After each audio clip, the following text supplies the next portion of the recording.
C'est ce qui se passe dans un État et je disais très souvent que nit ñi di kii ma ne leen quand le président Bassirou Diomaye Faye fera son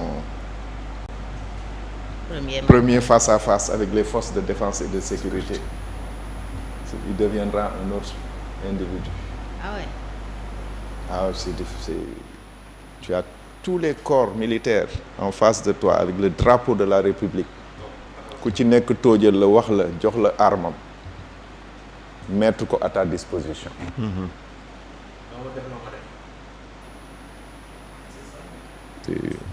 L'État c'est l'État du nit. C'est le pouvoir incarné. Moi j'ai une image en tête quand Macky Sall entrait au palais en 2012. En avril 2012 dafa téye jabaram ci loxo ni ñuy avancer ñoom ñaar sur la même ligne soldats yaa ngi ne la taxaw généraux yi ku ci nekk ak armam ñii seen paaka ñii seen jaasi ñii seen fetel. Bruno Diatta dafa jékki-jékki rek dox ci kanamu Marème Faye rek taxaw dagg ànd bi c'est-à-dire benn nit mooy ñëw foofu. amul xarit amul mbokk amul jabar amul doom yow rek la et ça c'est très puissant. Ça fait de vous un autre homme. waruñu ko dénk dof état. foofu am na dof yu yore état. foofu la ñu war a ragalee ivresse du pouvoir peut-être. Ah ouais, c'est ça qui transforme. Qui conduit à l'ivresse. Parce que ça t'isole. Moo tax il y a dans beaucoup de démocraties les gens évitent que le pouvoir soit entre les mains d'une seule personne. D'ailleurs loolu la ñuy bëgg mooy xeex hyperprésidentialisme. On parle de partage du pouvoir, de diminution des pouvoirs du président.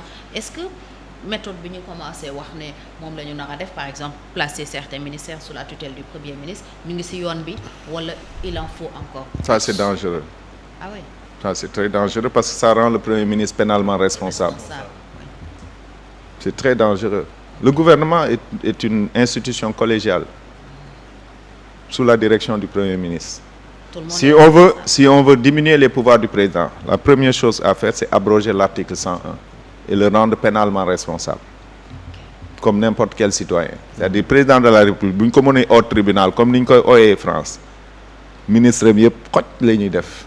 Directeur yëpp def xoj parce que su fekkee président bi lañ mën a au tribunal sàkkaa yow mi kii première réforme bi loolu la pour diminuer les pouvoirs du président il faut le rendre pénalement responsable après nag nga dindi les pouvoirs de nomination civile parce que loolu mooy politiser administration bi les pouvoirs de nomination civile mën na ko jox premier ministre mën na ko jox ministre mën na ko jox keneen c'est-à-dire tu peux pas nommer à tous les emplois.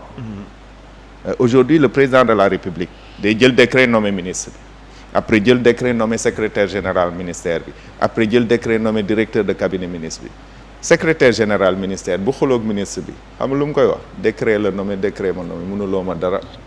Oui. Ça a réformé donc. Faut enlever ça.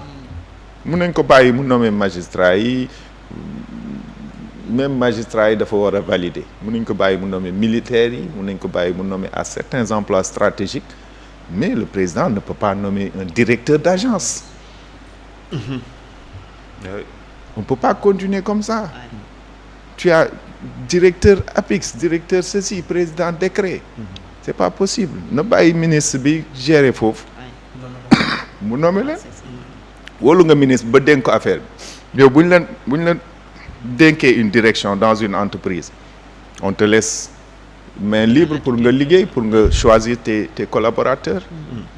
Man foofu laa leen doon xaaruma leen ci ay loi protection lanceur d'alerte et tout. Moi j'attendais en fait on ne comprend même pas ce que c'est qu'un lanceur d'alerte. On pense qu'un lanceur d'alerte c'est quelqu'un buy boole. Un dénonciateur. Non, un lanceur d'alerte c'est quelqu'un qui alerte l'État sur un danger d'ordre global qui menace la sécurité du pays. par exemple s'il y avait de vrais lanceurs d'alerte au Sénégal bi ñuy def la centrale à charbon de Bargny doon nañ alerter les Sénégalais documenter ko wan leen les dangers que ça représente pour le pays loolu mooy lanceur d'alerte et boo demee dans des pays comme la France il n'y a pas une loi qui protège les lanceurs d'alerte c'est la loi sur la transparence la loi 1691 de 2016 en France mooy la loi sur la transparence la lutte contre la corruption et la modernisation de la vie économique à l'article 6 foofu la ñuy définir lan mooy lanceur d'alerte foofu la ñu ko dugal ñun on a le même code le code de transparence dans la gestion des biens publics mun nañ fa dugal un amendement pour décrire lan mooy lanceur d'alerte mais faire une loi sur les lanceurs d'alerte c'est dans un pays comme le Sénégal avec le taux d'analphabétisme avec ñàkk jàng ñàkk xam-xam bi nit ñi am mooy favoriser la délation da ngay gis Jérôme affaire bi neexu ko mu ne Fatou day def na lii et cetera que les loolu lañ fi nar a am commencé na d'ailleurs comment gis naa ñu bëri di def ci Facebook kii am na immeuble R+4 waaw kii am na lii kii mu ngay yar ay xar fële c'est dangereux c'est des mauvais messages qu'on lance aux populations la chose la plus dangereuse c'est de légiférer sur la base de son expérience c'est pas parce que vous avez été victime de quelque chose que boo ñëwee am pouvoir bi nga ne damay régler loolu et loolu nga gis ne moom la ñu nar a def ci loi loi cette loi là c'est ça oui parce que Ousmane Sonko lanceur d'alerte la woon et loolu moo indi Ousmane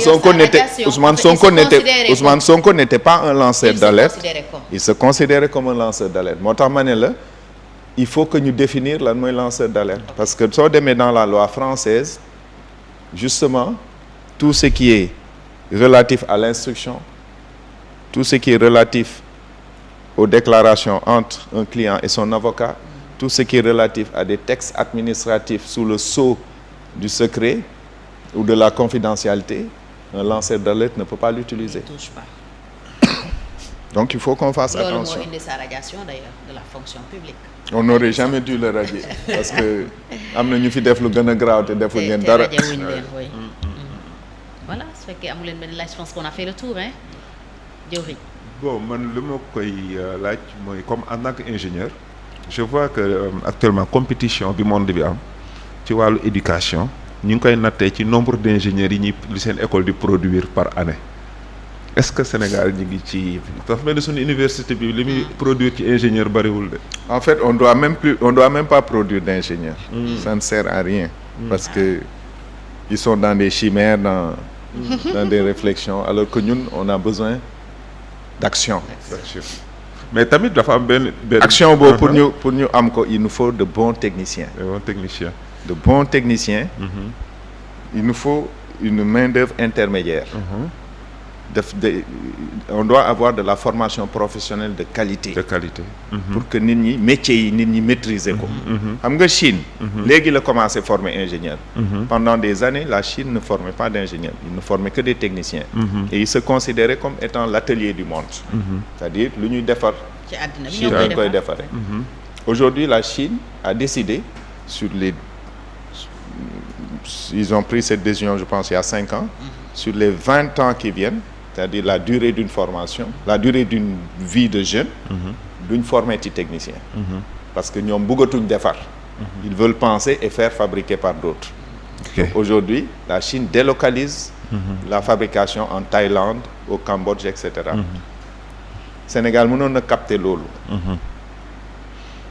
parce que on a le savoir-faire et je le dis encore une fois dañu am une base artisanale forte ci métier yu bëri weñ der et cetera tissu ñooñu or boo jëlee base xam-xam boobu nga dugal ko ci école bi modéliser ko jàngale ko tu deviens très puissant loolu dañ ko war a jël en charge. Donc cela veut dire que ni faut ñu changer suñu perception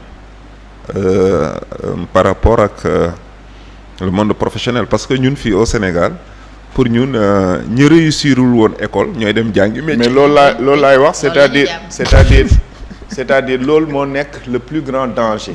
Quoi. moo tax justement kenn bëggul jàngi métier parce que jàngi métier pour xale bi échec la ci école bi alors que dañu war a dugg école sachant que kii dafay nekk futur chercheur à l'université kii dafay nekk un futur technicien kii dafay nekk un futur et cetera donc ku ci nekk ak ay capacité nga teel ko détecter wane ne que c'est le choix de l'enfant orienté ko ci domaine boobu nga xamante ne c'est pas l'école qui va dire que kii dafa échouer dañ ko yóbbu formation c'est le choix xale bi mooy wane aptitude yi nga conseiller ko mu tànn dem ci yoon boobu hier je regardais un document sur un journal français dans un journal français la plus jeune bachelière française elle avait 15 ans bac S 17,3 de moyenne génie mathématique aujourd'hui ébéniste la parce que nee na moom métier papaam ak maamam moo ko neex loolu moo ko neex dem kii daal nekk na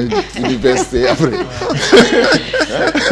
mais foofu lay may aptitude boo ko woon feneen du fa def nee na moom liggéey loxo moo ko neex mun na mathématique mun na ko jàngale mun na kii mais looloo ko neex métier bi papaam doon exercer ak maamam ci gën a doy waar man suma soxna ñi nga xamante à l'FAO d'Europe may def exposition artisanat mu ñëw ci exposition bi wax ma ay projets yu mu am dans la mode mooy les modèles les designs de wax mu def ko dans des tissus classiques pour mais ba ma ko wone yoon bi dafa démissionné dem nekk artisanat